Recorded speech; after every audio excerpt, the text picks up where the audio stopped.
اعوذ باللہ من الشیطان الرجیم بسم اللہ الرحمن الرحیم۔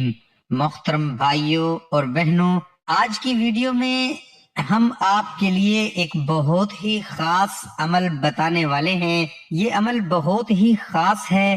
اس عمل کے ذریعے اگر آپ اللہ تعالیٰ سے 10,000، 10 لاکھ یا 10 کروڑ بھی مانگیں تو اللہ پاک آپ کو عطا فرما دیں گے۔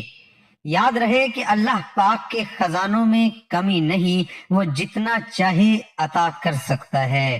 جتنا بھی اللہ سے مانگیں وہ عطا کر سکتا ہے، لیکن اس کے لیے اللہ کی ذات پر پورا یقین ہونا چاہیے۔ آج کے ہمارے عمل کو ہر مسلمان ضرور کر لے، کیونکہ ہر کسی کی یہ خواہش ہوتی ہے کہ اس کے رزق میں برکت ہو، اس کے رزق میں اضافہ ہو، اس کو اچھا گھر مل جائے، اچھی گاڑی مل جائے۔ اسی مقصد کے لیے ہر کوئی محنت کرتا ہے تاکہ وہ دولت حاصل کر سکے۔ یاد رہے کہ اس کائنات کی ہر طرح کے خزانے اللہ پاک کے قبضے قدرت میں ہیں۔ اللہ تعالیٰ جسے چاہتا ہے اپنے خزانوں سے عطا کرتا ہے، اور اللہ تعالیٰ کے خزانوں سے لینے کے لیے کچھ ایسے ورد ہوتے ہیں، کچھ ایسے اذکار ہوتے ہیں کہ جن کے پڑھتے رہنے سے اللہ تعالیٰ رزق و دولت عطا فرماتا ہے۔ انہی اذکار کی وجہ سے اللہ پاک پریشانیوں کو بھی دور فرماتا ہے اور دولت سے بھی نوازتا ہے۔ آج کا ہمارا یہ خاص عمل کیا ہے اور آپ نے یہ کیسے کرنا ہے، اس بارے میں مکمل تفصیل جاننے کے لیے آپ سے التماس ہے کہ ویڈیو کو آخر تک ضرور دیکھیے گا۔ محترم بھائیوں، چلتے ہیں اپنے آج کے عمل کی جانب اور آپ کو بتاتے ہیں کہ آپ نے یہ عمل کیسے کرنا ہے۔ اس عمل کے لیے آپ کو ایک کاغذ اور ایک پینسل یا پین چاہیے ہوگا۔ آپ نے کرنا یہ ہے کہ اس کاغذ کے اوپر جتنی بھی آپ کو پیسوں کی ضرورت ہو وہ لکھ لیں۔ اگر 10,000 چاہیے تو 10,000 لکھیں، 10 لاکھ چاہیے تو 10 لاکھ لکھ لیں، یعنی جتنی بھی آپ کو دولت چاہیے وہ رقم آپ اس کاغذ پر لکھ لینے کے بعد آپ نے اس کاغذ پر ہی عمل کرنا ہے۔ اس عمل کے طریقے کو توجہ کے ساتھ آخر تک ضرور سنیے گا، اس لیے آپ نے ویڈیو کو سکپ نہیں کرنا تاکہ کوئی ضروری بات آپ سے مس نہ ہو جائے۔ تو آپ جب کاغذ کے اوپر دولت کی رقم لکھ لیں جتنی آپ کو ضرورت ہے، تو اس کے بعد یہ عمل اس طرح سے کریں۔ اس کاغذ کو سامنے رکھ کر آپ نے یہ عمل کرنا ہے۔ آپ نے کاغذ سامنے رکھ کر 10 مرتبہ بسم اللہ الرحمن الرحیم پڑھنا ہے، اور اس کے بعد آپ نے 10 مرتبہ استغفر اللہ پڑھنا ہے، اور اس کے بعد آپ نے 3 مرتبہ سورۃ کوثر پڑھنی ہے۔ اس طرح سے یہ عمل مکمل کرنے کے بعد آپ نے اس کاغذ کو لپیٹ لینا ہے، اور اس کاغذ کو اپنے بٹوے میں، اپنے پرس میں یا پھر کسی ایسی جگہ پر رکھ دینا ہے جہاں پر آپ پیسے وغیرہ رکھتے ہیں، اور اس کاغذ کو آپ نے سنبھال کر رکھنا ہے تاکہ یہ کاغذ بعد میں آپ کو آسانی سے مل سکے۔ بہتر یہ ہے کہ آپ اس کاغذ کو اپنی جیب میں رکھ لیں، کیونکہ اس عمل کو آپ نے صرف ایک بار ہی نہیں کرنا بلکہ آپ نے روزانہ اس عمل کو کرنا ہے، اور کم از کم آپ نے اس عمل کو 3 دن تک لازمی کرنا ہے۔ اور جب دوبارہ آپ یہ عمل کریں تو آپ نے اس طرح سے کاغذ کو اپنے سامنے کھول کر رکھنا ہے، اور اسی ترتیب سے آپ نے یہ عمل کرنا ہے، یعنی بسم اللہ الرحمن الرحیم، استغفر اللہ 10 مرتبہ اور سورہ کوثر کو 3 مرتبہ پڑھنا ہے، اور اسی طرح سے دوبارہ اس کاغذ کو لپیٹ کر رکھ دینا ہے، اور 3 دن تک اس عمل کو کرنا ہے۔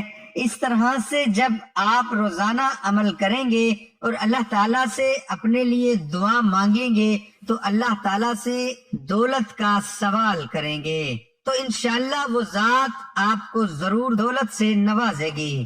یاد رہے کہ اللہ کے خزانوں میں کسی چیز کی کمی نہیں، بس کمی ہے تو ہمارے مانگنے میں ہے۔ پورے یقین کے ساتھ اس عمل کو کریں اور اللہ پر مکمل بھروسہ رکھیں کہ وہ ضرور آپ کو اپنے خزانوں سے نوازے گا۔ اس عمل کو ضرور کریں، جتنا یقین کے ساتھ اللہ کی ذات سے مانگیں گے اتنا ہی جلد آپ کو نتائج دیکھنے کو ملیں گے۔ اس لیے اس عمل کو خود بھی کریں اور دوسروں کے ساتھ بھی اس عمل کو شیئر کریں تاکہ وہ بھی اس خاص عمل سے استفادہ کر سکیں۔ دوستو، یاد رہے کہ سورۃ کوثر بے شمار برکتوں اور رحمتوں کا خزینہ ہے۔ یہ سورت رنج و غم کو دور کرتی ہے، کیونکہ جب سرکار دو عالم صلی اللہ علیہ وآلہ وسلم کو کفار نے ابتر ہونے کا طعنہ دیا تو اللہ پاک نے یہ سورت نازل فرمائی، آپ کی دل جوئی فرمائی، آپ کو سورہ کوثر یعنی برکت اور جنت کے حوضے کوثر عطا فرمانے کی خوشخبری سنائی۔ اس سورت کا وظیفہ بھی بتلائیں گے، طریقے پر لازمی کریں گے، اور ویسے بھی اس سورت کی کثرت کیا کریں، انشاءاللہ اس کی برکت سے آپ کو دولت حاصل ہوگی۔ اور اس کے ساتھ ساتھ آپ نے استغفار کی کثرت کو بھی اپنا معمول بنانا ہے۔ جتنی زیادہ استغفار کی کثرت کریں گے اتنا زیادہ آپ کے رزق میں اضافہ ہوگا اور آپ کے لیے اللہ تعالیٰ دولت کے راستے کھول دے گا۔ استغفار کی کثرت میں باقی پریشانیوں سے نجات ہوگی۔ روایات میں آتا ہے کہ جو شخص استغفار کو اپنے اوپر لازم قرار دیتا ہے تو اللہ تعالیٰ اس کو ہر رنج و غم سے نجات عطا فرماتا ہے اور اس کے لیے ہر تنگی سے نکلنے کی راہ ہموار کر دیتا ہے اور ایسی جگہ سے پاک و حلال روزی پہنچاتا ہے جہاں سے اس کو گمان بھی نہیں ہوتا۔ جیسا کہ قرآن کریم کی آیت میں ارشاد باری تعالیٰ ہے، جس کا ترجمہ ہے، پس میں نے کہا کہ تم اپنے رب سے بخشش مانگو کیونکہ وہ بہت زیادہ بخشنے والا ہے اور تم پر بکثرت بارش برسائے گا اور تمہیں مال و اولاد دے گا اور تمہارے لیے باغ بنائے گا اور تمہارے لیے نہریں جاری کرے گا۔ دوستو، ان آیات میں اللہ تعالیٰ نے استغفار اور بخشش طلب کرنے کے انعامات کا ذکر فرما دیا کہ اللہ تعالیٰ استغفار کے بدلے میں اپنے بندوں کو کیسے انعامات سے نوازتا ہے اور اللہ تعالیٰ کا استغفار پر کیا کیا عطا کرنے کا وعدہ ہے۔ یاد رہے کہ رزق میں تنگی اور پریشانی کا تعلق بارشوں سے ہوتا ہے اور اس کا وعدہ استغفار سے معلوم ہوا کہ رزق کا مسئلہ ہو تو استغفار کرنا چاہیے۔ اسی طرح سے مال و دولت اور اولاد کا بھی ذکر آیا ہے